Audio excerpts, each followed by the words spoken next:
Hello everyone, പുതിയൊരു വീഡിയോയുമായി ഞാൻ വീണ്ടും വന്നിട്ടുണ്ട്. വെൽക്കം ടു A4 അടുക്കള. ഇന്ന് ഞാൻ തയ്യാറാക്കാൻ പോകുന്ന ഒരു ബീഫ് കറിയാണ്. നമുക്ക് പെട്ടെന്ന് വീഡിയോയിലോട്ട് പോകാം. നമുക്ക് ബീഫ് കറി കുക്കറിലും വെക്കാം, പാനിലും വെക്കാം. ഞാൻ ഇന്ന് രണ്ടും യൂസ് ചെയ്തിട്ടുണ്ട്. ഇങ്ങനെ ചെയ്യുന്നതുകൊണ്ട് നമുക്ക് വളരെ കുറഞ്ഞ ടൈമിൽ തന്നെ ബീഫ് കറി റെഡിയാക്കി എടുക്കാവുന്നതാണ്. കുക്കിംഗ് ഇഷ്ടപ്പെടുന്ന എല്ലാവരുമായോ നമുക്ക് ഒരുമിച്ച് കുക്ക് ചെയ്യാം. ഇത് തയ്യാറാക്കാൻ വേണ്ടിയിട്ട് ഇഞ്ചി, വെളുത്തുള്ളി, പച്ചമുളക്, തേങ്ങാക്കൊത്ത്, കൊച്ചുള്ളി ഞാൻ കുറച്ച് കൂടുതൽ എടുത്തിട്ടുണ്ട്, തക്കാളി, കറിവേപ്പില എന്നിവയൊക്കെ ഒന്ന് എടുത്ത് വെച്ചേക്കണം.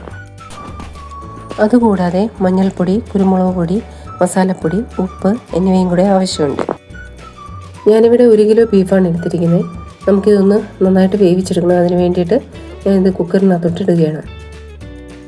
നമുക്ക് ഈ ബീഫിലേക്ക് ആവശ്യത്തിന് ഉപ്പും മഞ്ഞൾപ്പൊടി, കുരുമുളക് പൊടി, മസാല എന്നിവയൊക്കെ ഒന്ന് ചേർത്ത് കൊടുക്കാവുന്നതാണ്. ഞാനിതെല്ലാം 1/2 സ്പൂൺ വെച്ചാണ് ഇട്ടേക്കുന്നത്. 1/2 ടീസ്പൂണാണ്. നമ്മൾ ഈ ബീഫ് വേവിക്കാൻ വെക്കുമ്പോൾ തന്നെ അതിനകത്ത് ഉപ്പും കുരുമുളക് പൊടിയും മസാലപ്പൊടിയും മഞ്ഞൾപ്പൊടിയൊക്കെ ഇട്ട് വെച്ച് കഴിഞ്ഞാൽ അത് ഈ ഇറച്ചിയായിട്ട് നല്ലതായിട്ടൊന്ന് ബ്ലെൻഡായിട്ട് നല്ല ടേസ്റ്റ് ഉണ്ടാവും.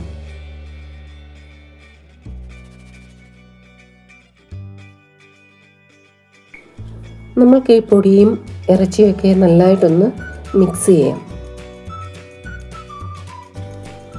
കുറച്ച് കറിവേപ്പിലയും കൂടെ നമുക്ക് ഇതിനകത്ത് ഇടാം. നല്ല മണം ഉണ്ടാവും. കുക്കർ അടച്ച് വെച്ച് വേവിക്കുക. ഒരു 2-3 വിസിലടിക്കുന്നതിന് വരെ നമുക്ക് വെച്ചേക്കാം. അത് നല്ലതായിട്ടൊന്ന് വെന്തോട്ടെ. നമ്മൾ വേറൊരു പാൻ എടുക്കുക. അതിൽ എണ്ണ ഒഴിച്ച് എണ്ണ ചൂടായി കഴിയുമ്പോൾ നമുക്ക് കടുക് പൊട്ടിക്കാം. അതിൻ്റെ കൂട്ടത്തിൽ മസാലയും കൂടെ നമുക്ക് അതിനകത്ത് ആഡ് ചെയ്യാം.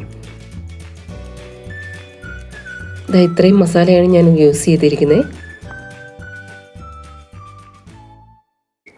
2 ഏലക്ക, 2 ഗ്രാമ്പു, 1-2 പീസ് പട്ട, പിന്നെ കുറച്ച് പെരിഞ്ചീരകം. ഇത്രയാണ് ഞാൻ ഇതിനകത്തിട്ട് യൂസ് ചെയ്തിരിക്കുന്നത്. അതൊന്ന് മൂത്ത് കഴിയുമ്പോഴത്തേക്കും നമുക്ക് തേങ്ങാക്കൊത്തിടാം. ഞാൻ കുറച്ച് കൂടുതൽ തേങ്ങാക്കൊത്ത് എടുത്തിട്ടുണ്ട്. എനിക്ക് ഭയങ്കര ഇഷ്ടമാണ് തേങ്ങാക്കൊത്ത് ഇതിനകത്ത്. അതുകൊണ്ടാണ് ഞാൻ കൂടുതൽ എടുത്തിരിക്കുന്നത്. അല്ലെങ്കിലും ബീഫ് കറിക്കകത്ത് തേങ്ങാപ്പൂളി അല്ലെങ്കിൽ പിന്നെ എന്താ രസം അല്ലേ. തേങ്ങാപ്പൂളൊക്കെ ബ്രൗൺ നിറമായിട്ടുണ്ട്. നമുക്കിതിലേക്ക് ഇഞ്ചി, വെളുത്തുള്ളിയൊക്കെ ഒന്ന് ചേർക്കാം.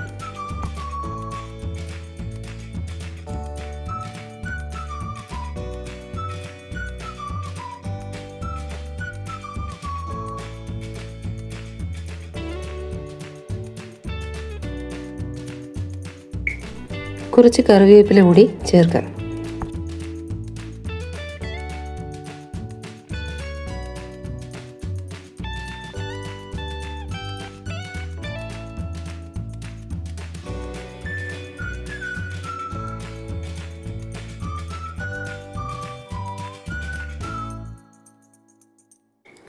നമ്മൾ അരിഞ്ഞു വെച്ചിരിക്കുന്ന കൊച്ചുള്ളി കൂടി ഇതിനകത്ത് ചേർക്കാം.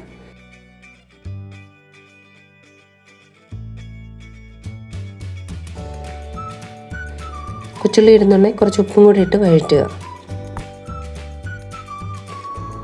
കൊച്ചുള്ളി നന്നായിട്ട് മൂത്ത് വന്നിട്ടുണ്ട്. ഞാനിതിലേക്ക് 1 ടീസ്പൂൺ ചുമന്ന മുളക് പൊടി, 1.5 ടീസ്പൂൺ മല്ലിപ്പൊടി എന്നിവയാണ് ചേർത്തിരിക്കുന്നത്. ഞാൻ ചുമന്ന മുളക് പൊടി കുറച്ചേ ചേർത്തിട്ടുള്ളൂ. നമുക്ക് കുരുമുളക് പൊടിയുടെ ടേസ്റ്റാണ് ബീഫിന് വളരെ നല്ലത്.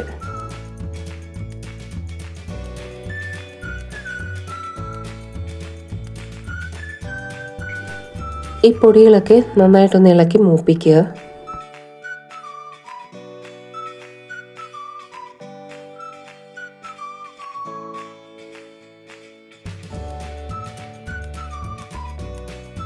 മല്ലിപ്പൊടിയും മുളക് പൊടിയും ഒന്ന് മൂത്ത് കഴിഞ്ഞതിന് ശേഷം നമുക്കതിലേക്ക് 1/2 ടീസ്പൂൺ മഞ്ഞൾപ്പൊടിയും 1.5 ടീസ്പൂൺ കുരുമുളക് പൊടിയും ചേർക്കാം.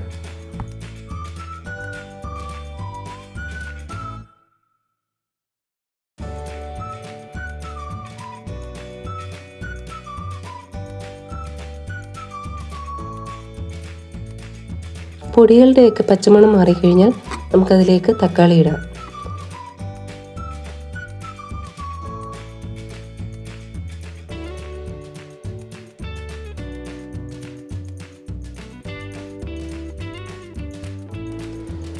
തക്കാളിയൊക്കെ വെന്ത് കഴിഞ്ഞാൽ ഓൾമോസ്റ്റ് കുക്കിംഗ് കഴിഞ്ഞിരിക്കുകയാണ്.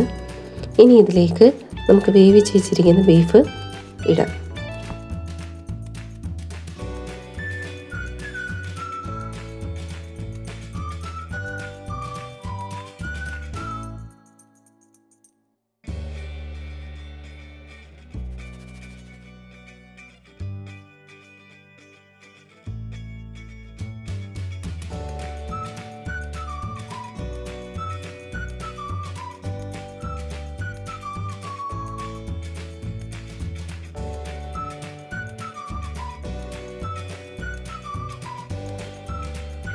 നമുക്ക് ഈ മസാലയും ബീഫും എല്ലാം കൂടി നല്ലതായിട്ടൊന്ന് മിക്സ് ചെയ്ത് വെക്കാം.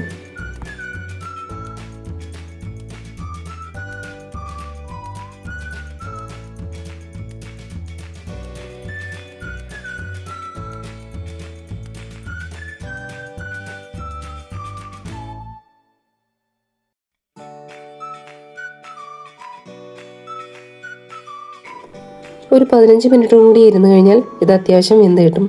അടച്ചു വെച്ച് വേവിക്കണം കേട്ടോ.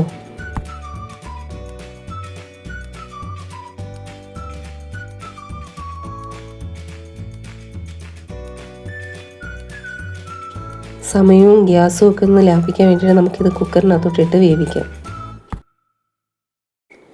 കുക്കറിലിട്ട് വീണ്ടും വേവിക്കാൻ താല്പര്യമില്ലാത്തവർക്ക് ആ പാനിൽ തന്നെ വെച്ച് നല്ലതായിട്ട് അടച്ചു വെച്ച് 10-15 മിനിറ്റും കൂടി വേവിച്ചെടുക്കാവുന്നതാണ്. നമ്മുടെ ബീഫ് കറി ഇവിടെ നല്ലതായിട്ട് വെന്ത് നല്ല മണവും നല്ല ടേസ്റ്റും ഒക്കെ ആയിട്ട് വന്നിട്ടുണ്ട്. ഞാൻ കുറച്ചും കൂടി കുരുമുളകൊക്കെ ഇടാമെന്ന് വിചാരിച്ചിരുന്നതാണ്. പക്ഷേ ടേസ്റ്റ് നോക്കിയപ്പോൾ നല്ലതായിട്ട് കുരുമുളക് പൊടിയൊക്കെ ഉണ്ട്. ആവശ്യത്തിന് എരിവും മസാലയും എല്ലാം നല്ലതായിട്ട് ചേർന്നിട്ടുണ്ട്. ഒരുപാട് പേർക്ക് ഈ ബീഫ് കറിയൊക്കെ നല്ലതായിട്ട് വെക്കാൻ അറിയാവുന്നവരാണ്. ഞാൻ എൻ്റേതായിട്ടുള്ള രീതിയിൽ വളരെ എളുപ്പത്തിൽ ചെയ്തതാണ്. കറി ഒന്നിരുന്ന് ഡ്രൈ ആയി കഴിഞ്ഞപ്പോഴത്തേക്ക് അത്യാവശ്യം എൻ്റെ കളറൊക്കെ മാറി വന്നിട്ടുണ്ട്. നല്ല കുരുമുളക് പൊടിയുടെ മണവും ടേസ്റ്റും നിറവും ഒക്കെ വന്നിട്ടുണ്ട്. വീഡിയോ ഇഷ്ടമായിട്ടുണ്ടെങ്കിൽ എല്ലാവരും ലൈക്ക് ചെയ്യാനും ഷെയർ ചെയ്യാനും സബ്സ്ക്രൈബ് ചെയ്യാനും മറക്കരുത് കേട്ടോ.